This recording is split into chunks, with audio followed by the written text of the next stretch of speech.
He said, I'm going to be talking to you today about the future of leadership. I write on the future of leadership and leading by design at designforinnovation.com, so you can find more information there. But today I want us to begin to paint a picture of what the future of leadership looks like. You know, together we will paint the picture by starting with a canvas that has been primed by the past, that includes brush strokes from the present, and we will begin to watch as the picture evolves into the future of our own making. What will this painting of our future look like? Will you be a leader there? I know I want to be. How must we evolve then? Well, I'll start the presentation with a quote from the past. It's not the strongest of the species that survive, nor the most intelligent, but the ones most adaptive to change. While that quote may seem like something a business tycoon would say, it was actually a quote from 1809 from Charles Darwin on the evolution of man.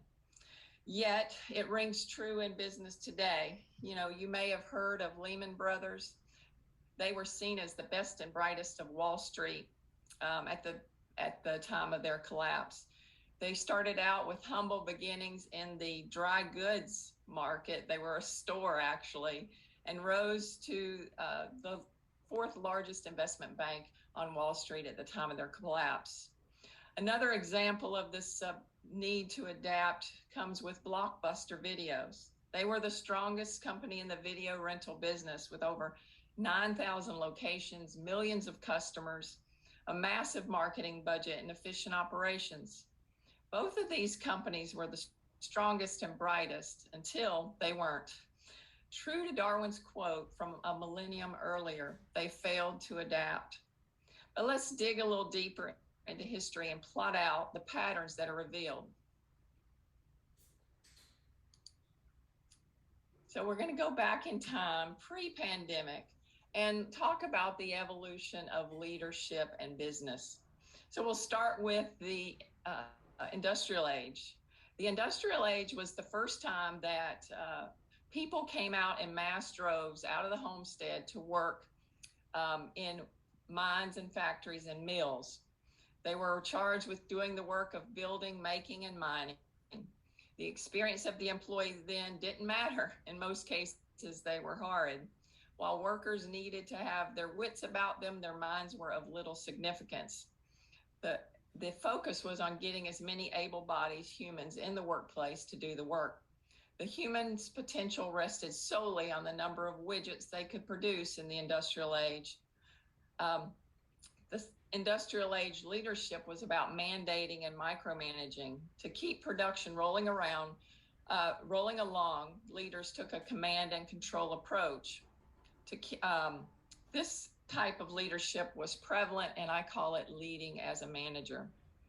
Next, in the information age, workers began to show that they actually could improve production if allowed to utilize their minds in solving problems. Over suffering the backbreaking work of the industrial age, employees looked for an effortless way to do difficult tasks, as well as the service era was coming along. Management's willingness to allow employees intellectual input shifted their role from leader as manager to leader as coach, coaching employees across the finish line of the company's goals. Then came the experience age.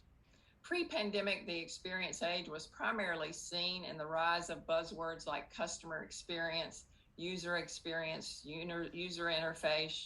Initially, the focus of the experience age was about the customer. However, that was already changing pre-pandemic.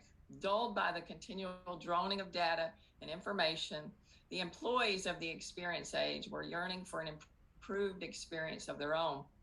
The always-on culture of work and media and social networks had them exhausted mentally, or at the very least left them riddled with angst and numbed out, continually stuck in their heads to solve problems seen, unseen, and unnecessary. Employees wanted something different, but they didn't know what it was. And then the world turned upside down with the COVID pandemic. Employees' desire for a better experience was put on the back burner, all the while the problems of the pandemic turned up the heat. To keep the lights on, leaders were forced to solve problems they had never experienced. Issues like how do we deliver goods and services in a manner that doesn't involve contact with people? How do we continue operations when no one's coming into the office? And the problems that hit were relentless. Leaders found themselves asking two categories of questions in particular. How do we lead when we don't know what steps to take? And how do we lead when the goal is unclear? Both of those were the case throughout the pandemic and still are the case on a daily basis for many organizations as we continue to now deal with supply chain issues and also labor shortages. So questions that could be answered by the traditional leader as manager style, where the steps and the outcome were known, couldn't be managed any longer with that leadership style. Nor could these questions be answered by the leader as coach style, where the goal was clear, but the steps varied. Many companies failed because they failed to adapt fast enough. And in an article by the Wall Street Journal, it's estimated that millions more actually are teetering on the brink of disaster if conditions don't improve because of this inability to adapt. The problems continue to mount, yet more wood keeps getting thrown on the fires that leaders need to put out. The pandemic locked employees in their homes and gave them plenty of time to contemplate the type of work experience they wanted and also the work experience they no longer would tolerate. While the climax of the issues results in the Great Resignation, the paths leading employees down the road have varied. Anything from like what our last speaker talked about, psychological safety, to matters of diversity and inclusion, as well as out-of-date policies and procedures and systems that inhibit employees from doing their work. Those things, among others, like return to work and vaccination mandates, lack of empathy and appreciation for the work they do, and the list goes on as to why employees are beginning to look elsewhere for a better experience. No longer can leaders manage their way to success or coach their teams to success. They must work alongside their teams to design what success in the future looks like. And I call this leading by design. By definition, leading by design is the utilization of design thinking skills by leaders to create innovative solutions for the ever-increasing complex problems their teams and their enterprises face. AKA, it's a process for leadership, innovative leadership. In the industrial age, design thinking was focused on the physical product. Through the use of design thinking, companies innovated their products to survive and excel in the marketplace. In Darwin's language, design thinking was their tool for adapting to change. In the information age, it was discovered that design thinking was equally effective in innovating services and business models and more. As time changed, so the design thinking was still the go-to tool for adapting. And it's the same in the experience age. It continues to be the go-to creative problem-solving method that has stood the test of history for adapting and creating a brighter future. While today's presentation doesn't allot enough time to dive into all of design thinking, there are degrees for that, but I will just highlight the 5 phases. The 5 phases of design thinking are empathy, defining the problems, ideation, prototype, typing, and testing. Design thinking is known as a human-centered design, first and foremost because it focuses on the human, known as the user in design thinking terms. Throughout history, that user has been the customer. Before setting out to meet the users for the interviews of the empathy phase, leaders always started with a clear vision and the goals that they were looking to accomplish. They also set out 3 priorities. One, that the Innovation was viable, meaning that it was sustainable for the customers and the company. 2, that the innovation would be feasible, meaning capable of being done given the company's infrastructure. And lastly, that the innovation was desirable, meaning the customers want it.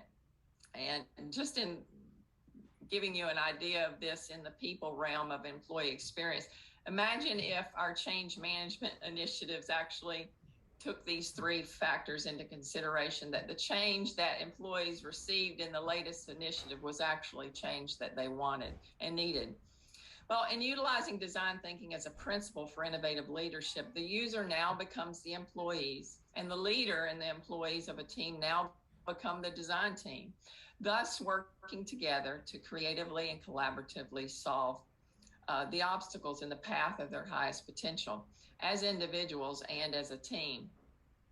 But this idea isn't just wishful thinking. Let's take a look at some stats that show this evolution is already occurring.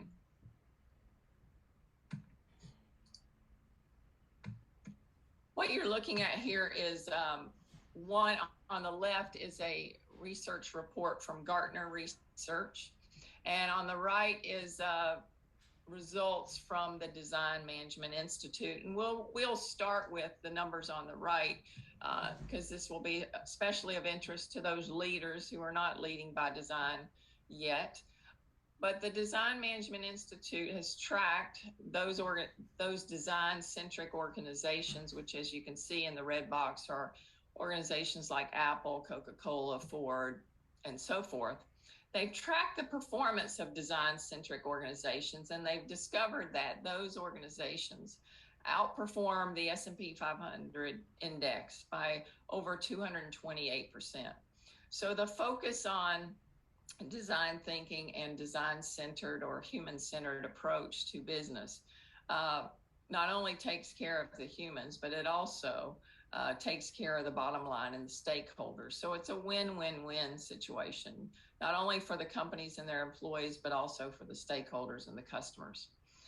So that is just evidence of how it works. But on the left is evidence of the trend that is growing exponentially. This is Gartner's report of the 10 emerging C-suite soft skills. And as you can see, at the time of this writing, the soft skills that the C-suite was looking for had increased in design thinking 174% over a 3-year period. That in and of itself is quite interesting and quite telling about where the future of leadership is headed. But another thing I want to point out to you that each of those skills beneath design thinking, strategic management, adaptability, complaint management, customer satisfaction, sales skills, customer relations, sales leadership, and demand planning, all of those are problem-based issues that have to be solved, that can be addressed and solved through the power and the creative problem-solving abilities of design thinking. So not only is it at the top, it is also very useful in taking care of and approaching all 10 of those items that are listed. So thus far, we've reviewed the past, we've reviewed how we've evolved and the use of design thinking. We reviewed the present and the trends and the evidence that a human-centered approach is successful. Is there evidence that it will continue to work in the future? Well, why, yes, there is. What you're looking at here is that a report by the World Economic Forum, and what it shows the top 10 skills of 2025 will be. And in fact, employees' future preparedness depends on leading by design. When you look at those 10 skills, 9 out of 10 of those are all skills that are learned and practiced in the process, the 5-step process of design thinking. Design thinking in almost every phase includes analytical thinking and innovation. It includes active learning and learning strategies in the empathy phase with the user, as well as the prototyping and testing. It includes complex problem solving. You know, how do you take the needs of the customer or the employee, along with the resources of the organization, and come up with an idea that is feasible, viable, and desirable. And you can go on down the list. Critical thinking and analysis is in there. Creativity and originality and initiatives definitely in there. Leadership and social influence, obviously. Technology and design and programming, it's all interrelated there. Resilience and stress tolerance and flexibility. Reasoning and problem solving, those are all the skills of the future, and all but one of those is embedded in the 5 steps of design thinking. So now that we can see clearly that leading by design will serve us well into the future, what does this mean for the other styles of leadership? Are we to dismiss leader as manager and leader as coach? Well, no, not at all. In fact, now we have a choice of leadership styles that we can choose from based on the situation that we are facing, that will allow us to adapt to whatever life throws at us. Now, many have talked about leader as boss or leader as manager as an antiquated leadership style. But in fact, there are still instances, though they may be fewer than they were in the industrial age, there are still instances where the leader as boss is a style that could be used. And you use this style when the leadership, when the goals and the strategy are fixed. So just 2 examples that I could think of is policies and procedures. You know, if we have policies and procedures that support the way our organization wants to operate, then obviously that's not something we want to coach people to. We want them there from the start. That's a starting point, not a finish line. Another instance where this style is appropriate and necessary is in the legal realm. If you think about healthcare and the financial industry, where data is supposed to remain confidential, that's not something that you want your employees to adapt to the situation and determine on their own whether or not that's useful or not. That is a fixed goal and a fixed strategy, and obviously that would require the leader as boss leadership style. We still need leader as coach as well. We use this style in leadership when the goals are fixed, but the strategy is adaptive. So if you think about, your KPIs, where it's pretty clear that the steps to get to the KPI are 1, 2, and 3, and the means and the route at which employees take them can be adaptive, but for the most part, the strategy is fixed. That is when the leader as coach really shines and is really useful, because the employee can work autonomously. The coach can just monitor the progress to get to the finish line. But the leader as designer is increasingly having a more and more prominent role in helping leaders solve the problems that they're facing, like the 2 questions posed earlier. The use of this style happens when the goals and the strategies are both adaptive. Many examples exist from the pandemic where we didn't know what our goal was. We kind of had a vague idea that we knew we couldn't touch our customers or whatever, but we had no idea what that looked like and the steps to get there. So those are the 3 styles: leader as boss, leader as designer, and leader as coach. The leader needed for today and for the future is equipped to be more adaptive than any time in history. The canvas has been prepared and the paints and the brushes have been chosen. What will our painting of the future look like? Utilizing the principles of innovation to design the future of work, the outcomes transcend the ages, and they will do for the experience age what they have done for the customer in the industrial age as well as in the information age. And what that pertains to is both, as I mentioned earlier, the win-win-win situation. Not only does the organization win, but the employees and the customers win, as well as the stakeholders. The picture that we're painting by using leading by design includes superior performance, as we showed in the Design Management Institute report. It also is the power of the crowd. No longer is one leader sitting at the helm saying we're going in this direction, but the crowd is saying this is the direction in which we want to go, and we can help you get there and be a success. It also creates tremendous community.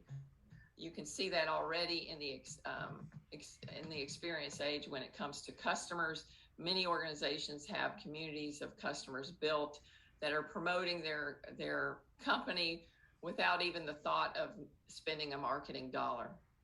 It also involves a lot of transparency because you're forthcoming with the problems that you are facing.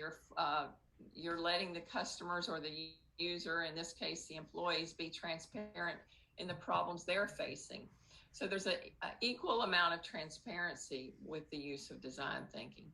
It's also merit-based. No longer is the great idea wins, but it's the creative talent and the creative talent of the team that wins together. But last but not least, and what's probably most important for leaders, because their impact and their legacy is in the employees that they lead, is the elevated employee experience. By the leaders acting as the leader of the design team and the employees being the design team, tackling the challenges that are in between them and their goals, what happens is you begin to tap into each employee's gifts and talents, not just beyond just doing their everyday job, but their creative and innovative gifts and talents.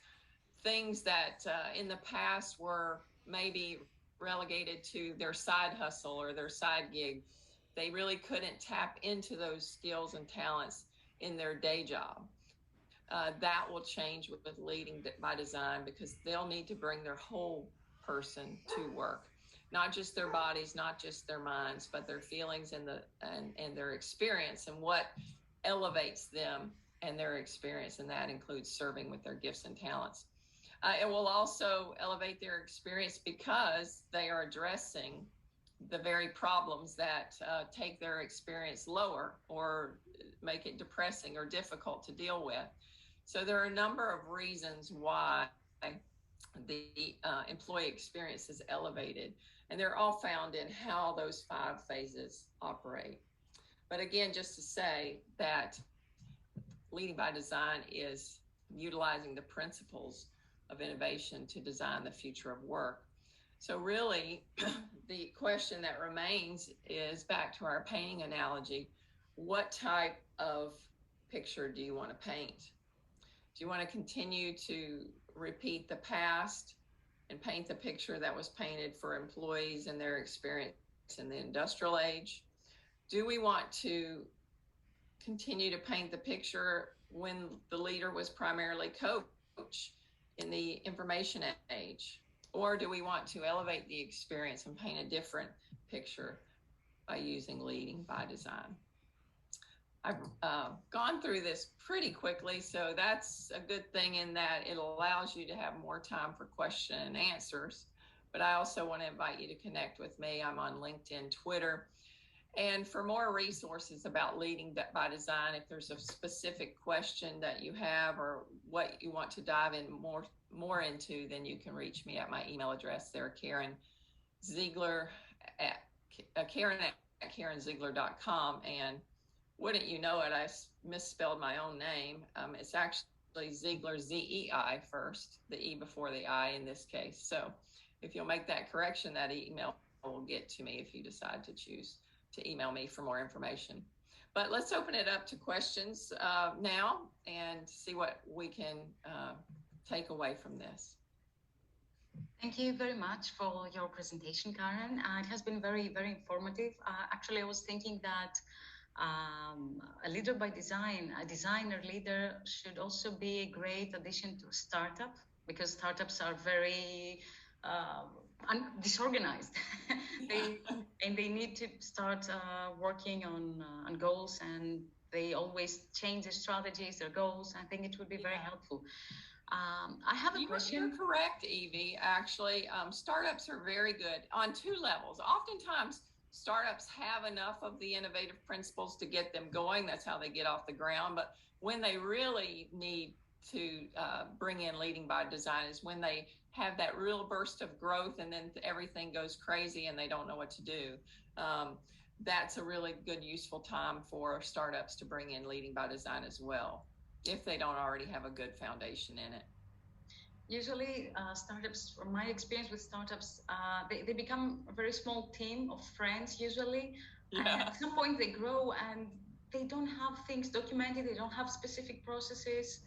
Yes. So, Yeah. And, they may not even have the skills as leader, as manager, or leader as coach, because many of them are young and have never led people before. That, as you mentioned, starts with a group of friends. Well, it's one thing to hang out with your friends and create great things, but it's another thing to lead people. mm-hmm. And I was thinking, do you think that we should maybe try and switch from one type of leader to another, depending on the circumstances? Maybe in the same company, leader should be sometimes the boss, sometimes the coach, and sometimes the designer? Yeah. Oh, absolutely. I think to be the most adaptive leader and to, obviously succeed going into the future, you will need to do all three. Depending on your role, it will probably be more heavy in one versus the other. But yes, each of those styles, none of them go away. But in order to adapt and make it into the future, they definitely will need the skills of leader by designer, because more and more leaders are going to be leading creative teams. Because with AI that's coming along, the only jobs that will be left will be the creative jobs. The jobs that are redundant will be going to AI. So now leaders are faced with, how do I manage these creatives? It's like, herding bunnies. Creatives are a different animal than, a regular everyday worker. But we all have that capability as employees to be creative. We just haven't been allowed to act in that way in the past. Mm-hmm. Great. We have another question from Evanthea. What would be the most common difficulties that leading by design could pose for a leader? Common difficulties.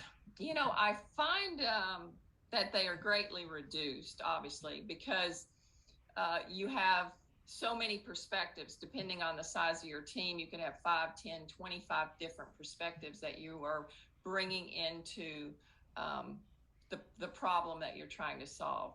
Now, when I first began using design thinking as a leader, I was a front level manager. And so I would say the greatest difficulty may be for those front level managers, because they have, often no budgets. They have no control over changing systems or policies or procedures.